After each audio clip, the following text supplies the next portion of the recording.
On passe au cycle 2, mais tout ce qu'a dit Charline sur le cycle 1, vous le comprendrez qu'il s'applique également au cycle 2 et au cycle 3. Pour le cycle 2, les programmes de cycle 2, on voudrait pointer 3 aspects vraiment primordiaux sur lesquels il faut s'interroger en équipe, mais aussi dans ses pratiques individuelles. La première, c'est le calcul mental. D'abord, c'est un champ très complexe qui pâtit un peu de nos habitudes d'enseignement que nous avons tous vécues en tant qu'élèves et pour lesquels voilà, il faut s'interroger. Cette tradition doit être interrogée. En fait, c'est beaucoup plus complexe que l'ardoise et les 15 minutes de calcul qu'on peut voir et qu'on a eu écrit d'ailleurs dans les programmes auparavant. Le temps n'est pas que le paramètre à prendre en compte, parce qu'on y passe beaucoup de temps, mais au final, les résultats, de nos élèves, sont assez, décevants, parfois sur ce champ-là. En fait, il y a 2 choses vraiment, importantes à mesurer et à travailler de façon complémentaire en classe. C'est l'enseignement de procédures de calcul mental et plusieurs procédures de calcul mental, même sur une seule thématique et en parallèle, une définition claire de l'enseignement des faits numériques. Parce que si on n'a pas les 2, on ne peut pas permettre aux élèves d'avoir les outils intellectuels pour pouvoir, progresser sur le calcul mental et le calcul mental, c'est, le point d'entrée au calcul, à la résolution de problèmes, et du coup, à des notions tout à fait, abstraites. Donc attention à ces 2 choses-là. Qu'est-ce que je fais sur les faits numériques? Qu'est-ce que je fais sur l'enseignement des procédures? Vous et moi, je vous donne la même opération, nous n'allons pas calculer de la même façon. Selon les nombres en jeu, il y a des façons qui sont plus efficaces que d'autres. Donc attention à ne pas imposer, comme c'est écrit sur la slide, sur la diapositive, mais il faut donner les outils aux élèves et il faut leur donner plusieurs outils et il faut qu'ils se rendent compte par eux-mêmes quels sont ceux qui, pour eux, sont les plus efficaces, qui leur permettent de moins se tromper et d'aller plus vite. Donc, du coup, de libérer de la mémoire de travail. Donc, attention à ces 2 champs-là. Et pour cela, on ne peut pas s'appuyer que sur l'ardoise. L'ardoise, ça disparaît. Au bout de 15 minutes, il n'y a plus rien sur l'ardoise. Et les élèves, quand ils vont être amenés à utiliser les nombres pour résoudre des problèmes ou même faire d'autres exercices, ils ont besoin d'avoir des traces écrites sur lesquelles s'appuyer. Hein, d'avoir de temps en temps, au début, les tables de multiplication à côté d'eux. Bon, bah ça, on les voit dans les traces écrites des élèves, dans les cahiers de maths, de leçons de maths. Par contre, on ne voit quasiment jamais aucune procédure de ah bah voilà, pour tel type de problème, bah moi je vais utiliser telle ou telle procédure. Attention, le calcul mental, c'est Éric Trouillot, je ne sais pas si vous connaissez, qui nous en parle très très bien, le papa du jeu Matador, peut-être que vous connaissez. Il dit très bien aux enseignants que le calcul mental, ce n'est pas du calcul posé dans la tête. Et donc, en fait, on ne commence pas par les unités, par exemple, en calcul mental. Vous voyez, il y a beaucoup de choses de non-dit, peut-être, peut-être assez contre-intuitifs, parce que nous, on n'est peut-être pas très au clair de ça.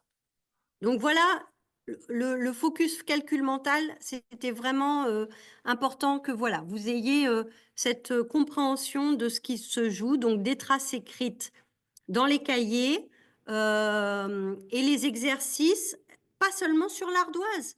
Dans le cahier du jour, il peut y avoir des traces et on peut s'y référer. D'accord? Alors juste pour faire un petit focus, mais très, très rapide, il faut penser que, vos élèves en particulier ont des efforts de mémorisation plus importants peut-être que des élèves, francophones, puisqu'ils doivent à la fois apprendre cette langue française, quel que soit le niveau, mais aussi apprendre une notion. Donc il est important d'avoir des traces, alors dans le cahier ou autre, pour soutenir cette mémorisation. Sans ces traces-là, on demande aux élèves de mémoriser un énorme corpus Mmh. qui va être difficile même pour de bons élèves. Donc ces traces écrites sont extrêmement importantes. Nous, c'est évident pour nous, cette mesure qu'on l'a mémorisée, on le connaît. Mais les élèves, ils ont vraiment besoin de ce soutien-là. Donc pensez-y en mathématiques, mais pas que, à la place de ces traces écrites, à quel moment elles disparaissent aussi, parce qu'il ne faut pas qu'elles soient là en permanence, mais comment on soutient la mémorisation des élèves.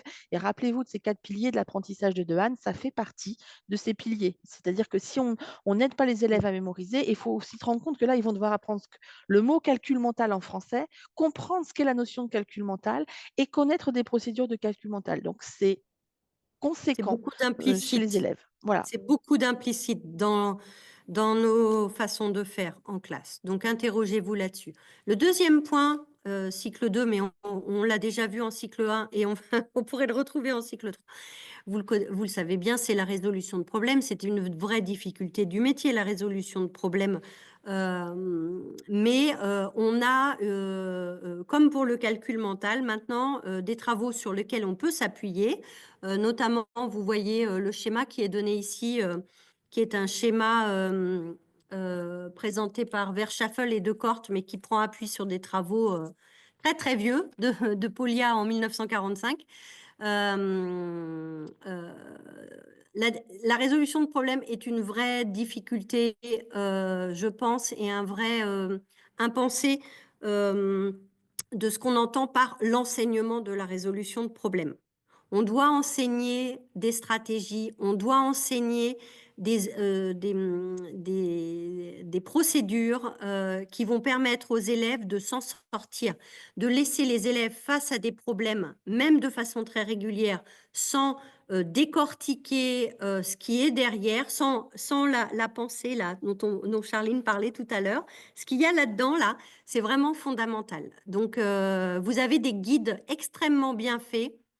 Cycle 2, enfin CP, mais valable pour tout le cycle.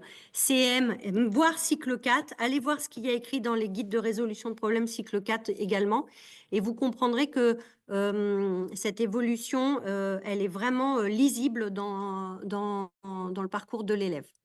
Donc, on revient sur les automatismes parce que si on ne développe pas, même en résolution de problèmes, des automatismes liés à comment j'analyse un énoncé de problème, comment je m'en fais une image dans la tête, comment je le modélise, quelle procédure, quelle stratégie je vais utiliser, nos élèves, ils savent pas sur quoi s'appuyer.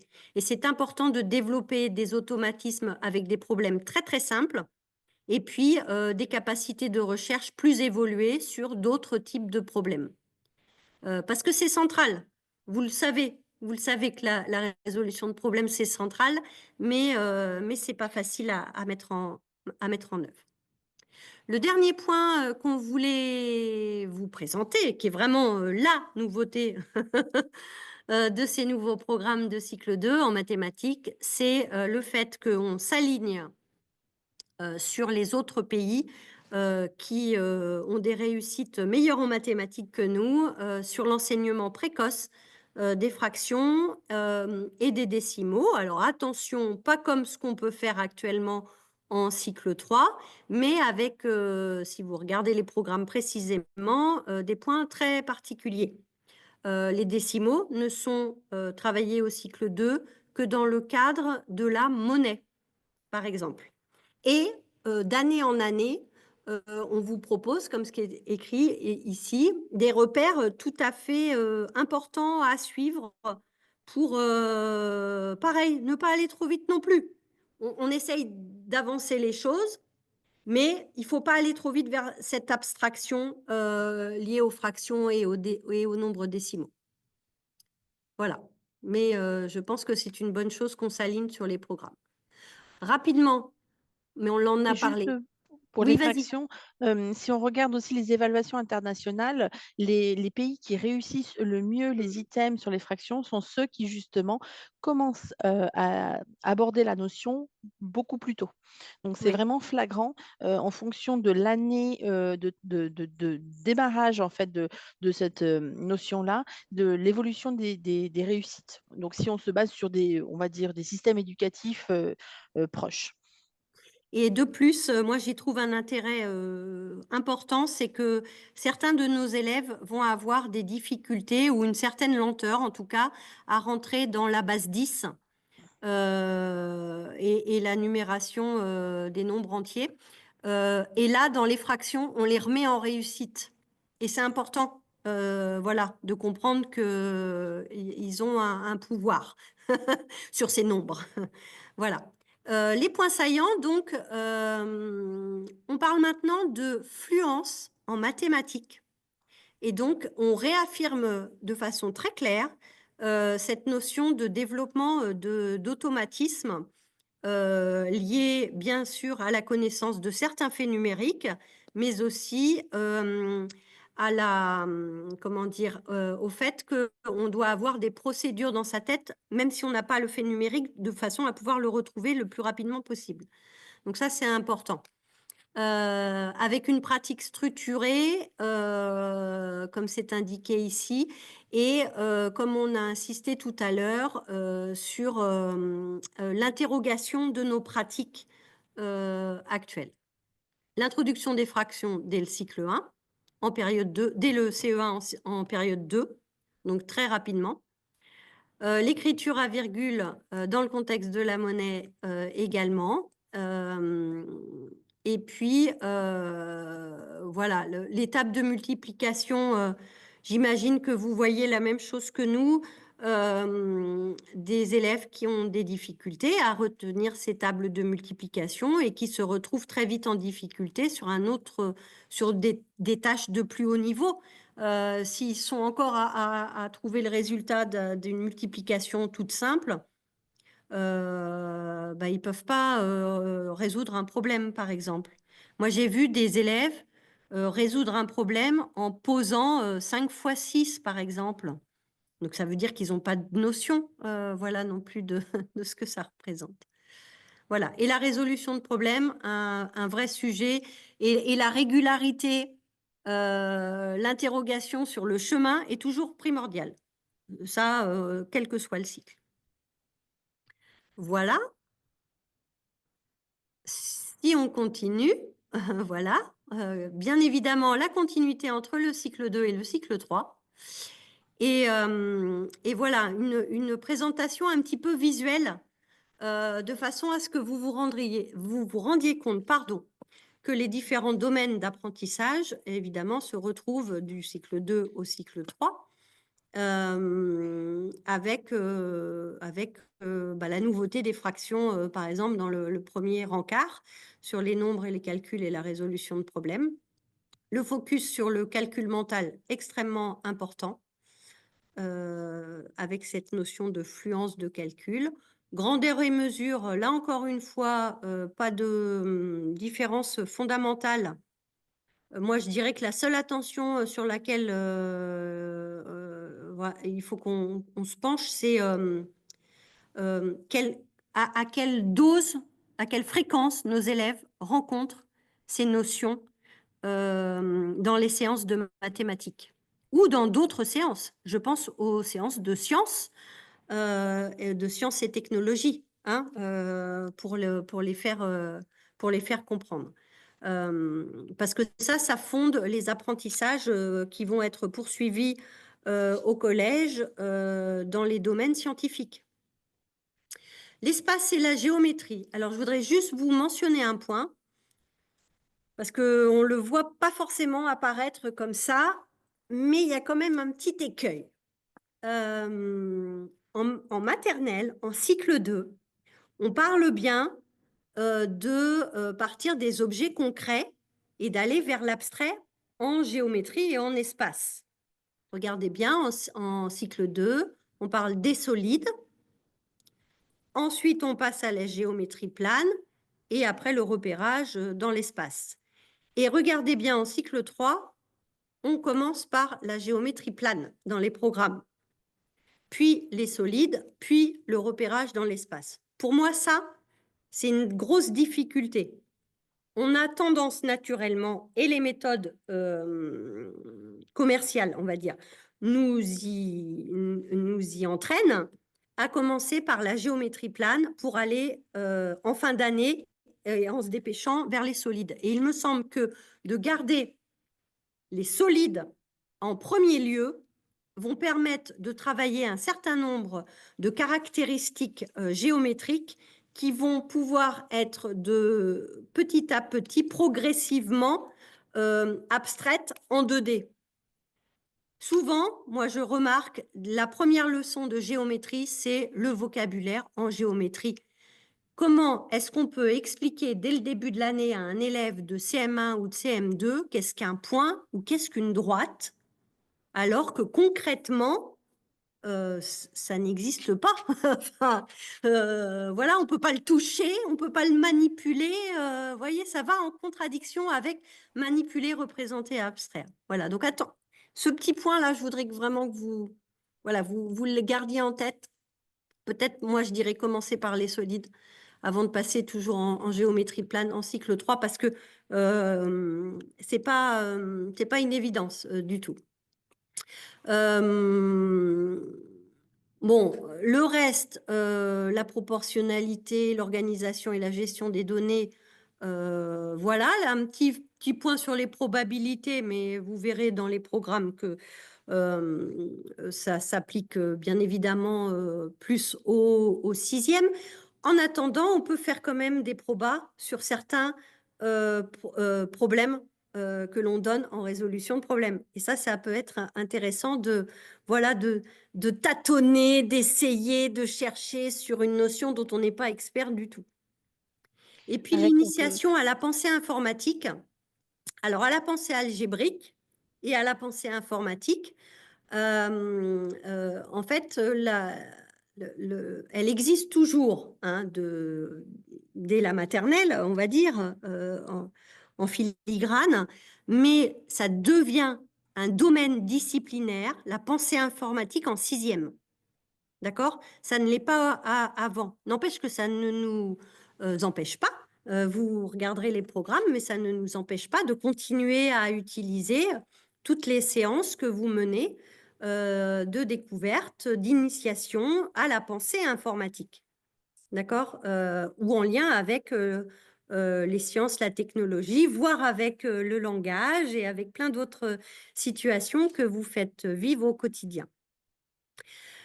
Ce qu'on ne voit pas là, mais vous regarderez dans les intentions des programmes, au début de chaque programme de cycle 2, de cycle 3, on vous explique dans un premier paragraphe les grands principes. Et vous allez voir que se retrouve cette place de la verbalisation dont on vous a parlé dès le départ, mais de façon vraiment très, très massive.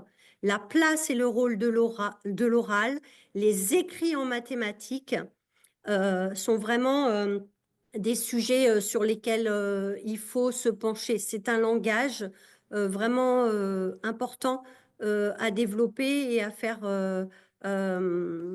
travailler dans nos classes. Le point aussi que l'on ne voit pas là, parce que ce n'est pas limité aux mathématiques, c'est, vous le verrez dans les principes des programmes, c'est tout ce qui touche les compétences psychosociales, parce que ce sont des aptitudes que l'on souhaite voir aussi transférées dans d'autres domaines et surtout qui sont des aptitudes liées bien sûr à la réussite scolaire, mais aussi à des choix beaucoup plus personnels. Donc, quand on fait élaborer des stratégies, prendre des initiatives, analyser, chercher, se confronter à l'inconnu, voilà, et ben l'air de rien, derrière tout ça, on apprend aux élèves des compétences bien plus vastes que celles qui sont inscrites directement à la didactique des mathématiques, mais qui visent à développer la confiance en soi des élèves et leur curiosité envers ce domaine d'apprentissage, mais tout à fait transférable à d'autres sujets. Le dernier point qui me semble vraiment fondamental à travailler, c'est l'égalité entre tous les élèves. Donc, je reviens sur l'enseignement explicite dont nous avons beaucoup parlé avec Charline, et en particulier l'égalité entre les filles et les garçons. Vous savez que c'est une vraie question sociétale. La, la, la, la, le taux de représentation, le taux de réussite des filles qui malheureusement régressent ou ne progressent pas dans certaines situations, avec un décalage très, très, très important et qui semble se creuser. Euh, on vous invite à interroger en fait votre pratique, les supports que vous utilisez, parce que dès les premières évaluations nationales, en tout cas de notre côté, que nous avons, c'est-à-dire le CP, mi-CP, on se rend compte qu'on a déjà des écarts qui se creusent et qui ne font que se creuser. Donc une vraie difficulté. Alors on a des leviers, il me semble, mais peut-être qui nécessiteraient des formations. C'est bien sûr sur les stéréotypes de genre, hein, voilà. On parlait de la confiance en soi des filles, l'anxiété qu'elles peuvent parfois éprouver, notamment sur des tâches minutées.